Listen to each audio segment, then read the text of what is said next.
my best friend was obsessed with me.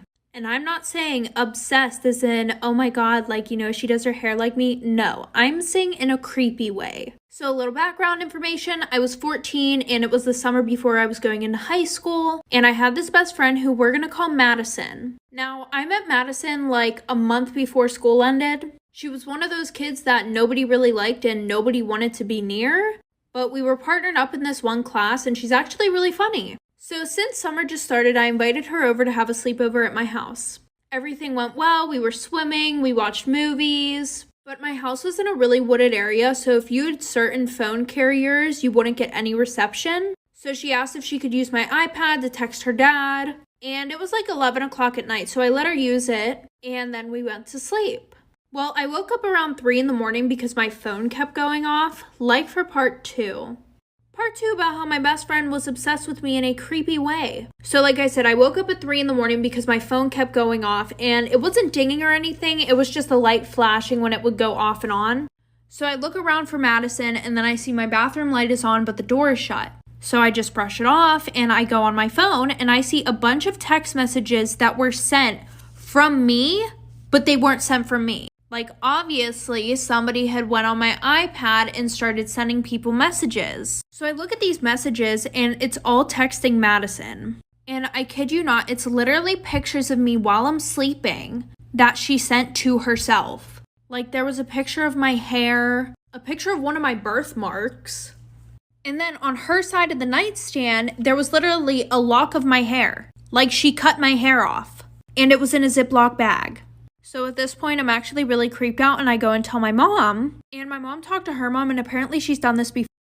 I just remembered the time that a doctor wanted me to kill my baby and I didn't have time to like put my other eyelash on. So you're just going to get the story like this. Anyways, I was in San Antonio. I got a ruptured cyst with a hemorrhage. It was like horrific. I was dying. I went to the emergency room. I couldn't breathe. I was pumped up on morphine. They couldn't figure out what was happening. They literally thought I was going to die. I blacked out after the CT scan and then I woke up in this like room. It was like early in the morning. And my daughter was with us because, we were traveling as a family unit. A nurse tried to kick my daughter out. Keep in mind, she was 11 months old. But that's a story for another day. So the gynecologist on call refused to do surgery because she said my body was supposed to naturally expel a hemorrhage that was the size of a melon. Anyways, so my daughter was breastfed all of her life, okay? She refused to drink bottles. We got every single tip. Everyone's like, if they look like a nipple, I got that one. If a bigger one, a smaller one, everything. She would just refuse it. She hated formula. She hated everything. So, my boobs suffered. So I was pumping my breast milk to see if I could like make her a bottle. And all of a sudden, my breast milk comes out blue. Like literally the shade of this color right here. Blue. That's not normal. Like, usually breast milk is supposed to be yellow. What's going on? So I asked the gynecologist, like, why is my breast milk blue? And can I even feed that to my daughter? Which, first of all, I don't even think I was going to give it to her. But she was like, oh, yeah, your daughter just might get a little bit sleepy, but she's going to be okay. A little bit sleepy? Comes to find out, I called my gynecologist and she's like, hell no, don't give that to your baby. You're pumped up on morphine. You're literally going to overdose your child. So yeah, that doctor was putting my daughter's life at risk because if I would have been dumb and haven't Googled my symptoms and then hadn't called my gynecologist, I would have fed my daughter blue baby breast milk. She would have been high on morphine. She would have lost all of her brain cells. Am I wrong for losing it on my fiance for disinviting my stepsister from our wedding? I'm gonna keep it short. I, female 25, am getting married to my fiance next month. We've had no issues with the wedding planning except the guest list. Context: I have a large family. I have 2 stepsisters, 18, 20, and a biological brother, 27, and also a biological sister, 30. My fiance argued that the guest list should be cut short and suggested I only invite my immediate family. I asked him to elaborate, and he suggested excluding my stepsisters. I said no and got upset with him for implying that they're not family, and he said, well, this wasn't what I meant. I was just speaking from a technical angle, especially since I didn't include them in my wedding party like maid of honor and bridesmaids. So he thought they were unneeded, but I said that they were wanted and will always be wanted and included by me. Well, days ago, my stepsisters called me saying my fiance canceled the invitations and told them some lie about changing wedding location and telling them they won't be able to come. I was fuming. I went home and started screaming at him. He asked that I hear him out, then explained he had no choice since we were required to shorten the list and just did my dirty work for me since I obviously was just looking at the situation from an emotional angle and couldn't bring myself to disinvite my stepsisters myself.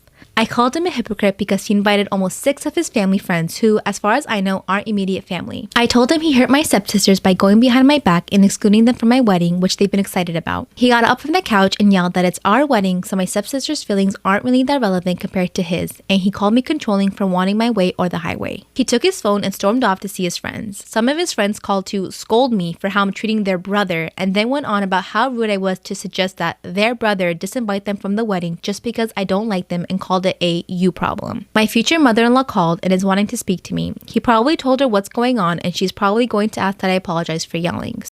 Story time about how my boyfriend shames me for having cellulite. Disclaimer is not my story time, it's sending me on Instagram. I'm 24 years old and my boyfriend is 21. According to him, he has never been with any girl who's had cellulite before, or even an ounce of body fat. We met last year at a friend's party. At the party, I instantly fell in love with him. I thought he was the most beautiful thing I'd ever seen in my entire life. And it was reciprocated. I saw him from across the room and he made eye contact. A few minutes later, he walked over to me and just struck up a conversation. I know that people present themselves the way they want to be seen, especially when they're trying to impress someone they're attracted to. He started telling me about how he's studying to be a doctor, how he volunteers at animal shelters, and that every single weekend he also volunteers at the soup kitchen. Everything he said was absolutely perfect. By the end of the night, he had asked me out on a date and I said yes. I did explain to him that I didn't want anything serious and he said that was totally fine. I was trying to focus on my studies, so having a boyfriend was not in my plans. But after we went on 7 dates, he asked me to be his girlfriend. He wouldn't take no for an answer. After about a month, I finally said yes. The very night that I said yes to being his girlfriend, he asked me to come over to his place. He made a whole gourmet dinner, even bought super expensive wine. The next morning when I woke up, the first thing he said to me was, "Do you ever exercise?" I was shocked. Part 2 is up.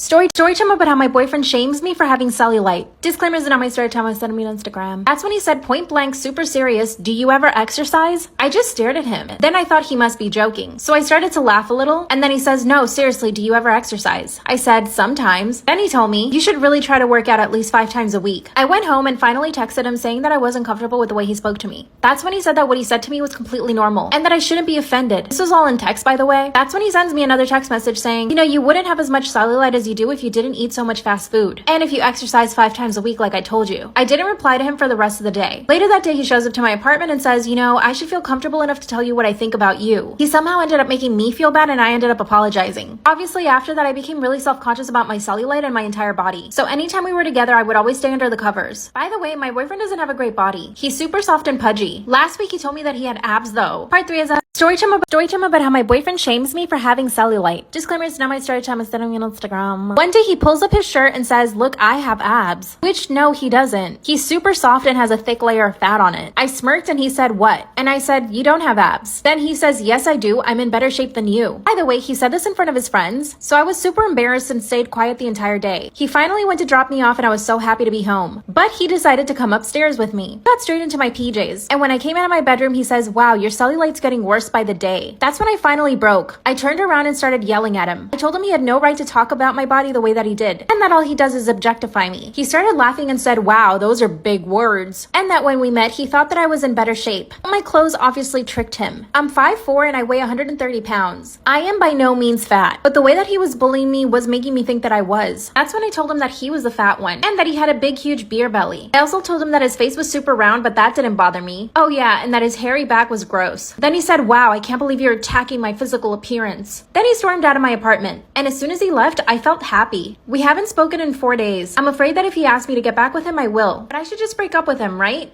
What should I do?